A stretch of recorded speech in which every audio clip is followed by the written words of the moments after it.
Fala, meu povo, João Abrantes na área. Pessoas verdadeiras têm poucos amigos. Será que isso procede? Me parece que nem sempre, viu? Você pode até achar que o motivo que você tem poucos amigos é porque você é verdadeiro, mas isso é muitas vezes uma desculpa para mascarar o verdadeiro motivo. Quer descobrir qual é? Continua assistindo que eu vou revelar e fundamentar essa resposta. Vamos lá? Bom, todo vídeo que eu faço sobre sinais de uma determinada intenção, eu sempre dou um aviso no começo. Que aviso é esse? Jamais tire conclusões com base em apenas um sinal. O ideal é você verificar a presença de pelo menos 3 para ter certeza de alguma coisa. Só que não são poucas as pessoas que ignoram esse aviso, que tiram conclusões se baseando em um só sinal e que ainda por cima ficam ralhando comigo nos comentários. Bom, fazer o quê, né? E uns tempos atrás, eu fiz um vídeo sobre sinais de falsidade. E um dos sinais que eu abordei foi a incapacidade para você acumular amigos. Porque, em algum momento, a máscara dessas pessoas falsas cai, todo mundo sai de perto e ela se vê na necessidade de recomeçar do zero o círculo social dela. Mas esse sinal, ele só ganha validade se ele for contextualizado com outros sinais de falsidade. Sozinho ele não quer dizer nada. Mas teve uma galera que isolou esse sinal e que ficou reclamando do que eu falei.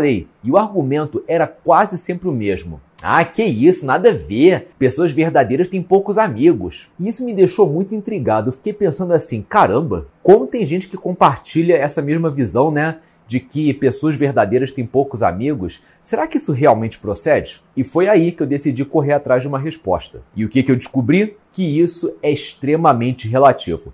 Para início de conversa, você tem que saber a distinção entre pessoa sincera e pessoa verdadeira. Uma pessoa sincera é aquela que expressa um argumento baseado na opinião que ela tem sobre alguma coisa, o que pode ou não ser verdade. A pessoa verdadeira, por outro lado, é aquela que expressa um argumento baseado em fatos. A probabilidade dela estar falando a verdade é quase 100%, tanto que é praticamente impossível você refutar o que ela diz sem você cometer uma falácia. Para você falar a verdade, você tem que ter embasamento, você tem que investigar, apurar, analisar com imparcialidade e, acima de tudo, você tem que ter empatia. Você tem que ter a capacidade de se colocar no lugar do próximo e entender que cada ser humano tem uma história. Cada indivíduo é único e diferente e que não rola você ficar achando que todo mundo processa a realidade igual você. Falar a verdade dá trabalho. Então, são poucas as pessoas que são de fato verdadeiras. A maioria é sincera. Elas acham que são verdadeiras, mas elas só estão expressando o que elas pensam que é verdade. E bom,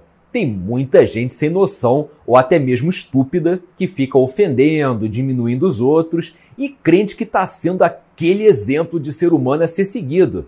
E não é bem assim que as coisas funcionam. Eu recentemente comprei um livro chamado Não Acredite Nem por um Minuto.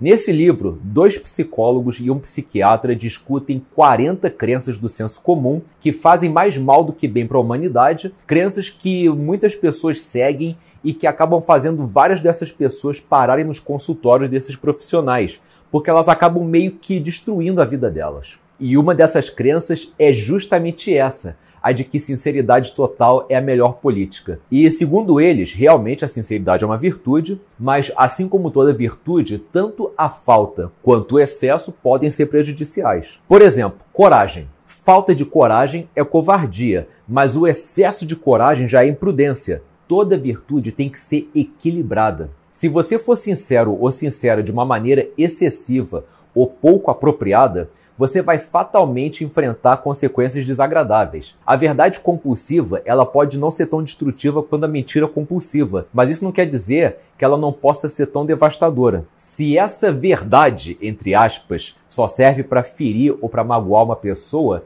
é melhor você ficar de boca calada. Repara bem, os autores em momento algum estão dizendo que o caminho certo é o da desonestidade. Eles só estão dando um alerta para os perigos da honestidade indiscriminada, para a importância de você ter um pouquinho mais de tato, porque nem tudo que você pensa é necessário você dizer, principalmente quando não existem evidências o suficientes para poder sustentar o teu ponto de vista. Eles citam nesse livro o estudo de caso de uma senhora de 72 anos que ficou viúva e que perguntou para o filho único dela se ela tinha sido uma boa esposa para o marido. O filho, ele não achava que ela tinha sido uma boa esposa, mas, poxa, Ela já estava com 72 anos, arrasada pela perda do marido. Ele não ia ganhar nada falando o que ele realmente achava para ela. Só ia piorar a situação. Porque ele ia jogar para cima da mãe uma dor, uma culpa que ela nunca ia ter chance de se redimir. E ela já estava mal o suficiente, ela não precisava daquilo. Então, ele mentiu. Ele disse que sim, que ela foi uma boa esposa. É claro que existe a possibilidade de você estar lidando com pessoas muito sensíveis, né? Que não aceitam críticas ou opiniões, por mais bem intencionadas e necessárias que elas sejam. Isso acontece e aí não tem nada que você possa fazer, porque o problema está nelas, não em você. Agora, se você estiver afastando as pessoas e perdendo amizades com frequência por causa desse teu jeito bocudo, bom, não é possível que todo mundo à sua volta seja sensível e intolerante a um feedback. Isso já é um sinal de que é você que tem que rever as suas atitudes. Porque na sua cabeça, você é verdadeiro, os errados são eles. Mas a verdade é que você não é verdadeiro, você é sem noção. E você ainda não se deu conta ou ainda não aceitou esse fato. E não se esquece de que existem outras maneiras de você falar a mesma coisa e sem ficar se queimando com as pessoas. Ou seja, você muitas vezes pode continuar falando o que você pensa, só que usando um pouquinho mais de calibragem, de diplomacia. Eu abordo bastante esse assunto no Conversa Inesquecível. Se você estiver precisando dar um up nas suas habilidades sociais, dá uma clicada depois no link que está logo aqui embaixo, ou que vai aparecer aqui nesse cantinho quando o vídeo estiver acabando, beleza? Para você dar uma olhadinha nessa apresentação. Mas tá aí, nem todo mundo tem poucos amigos por ser verdadeiro. Às vezes é porque a pessoa é estúpida mesmo, só que o ego dela não permite que ela enxergue a realidade. E por causa disso ela fica jogando toda a culpa dos fiascos sociais dela para cima das outras pessoas. Eu quero encerrar esse vídeo citando um texto bem interessante que eu vi uma vez na minha linha de tempo do Facebook. Quando a sua sinceridade for capaz de baixar uma autoestima, cale-se. Quando a sua opinião for capaz de desmotivar alguém, cale-se.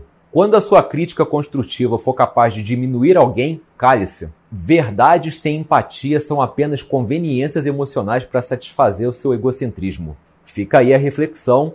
E foi esse vídeo de hoje. Se você curtiu, dá uma forcinha e clica aqui embaixo no like. Dúvidas, comentários, sugestões, estudos de caso, use e abuse do espaço aqui embaixo. E no mais, um grande abraço e até o próximo vídeo.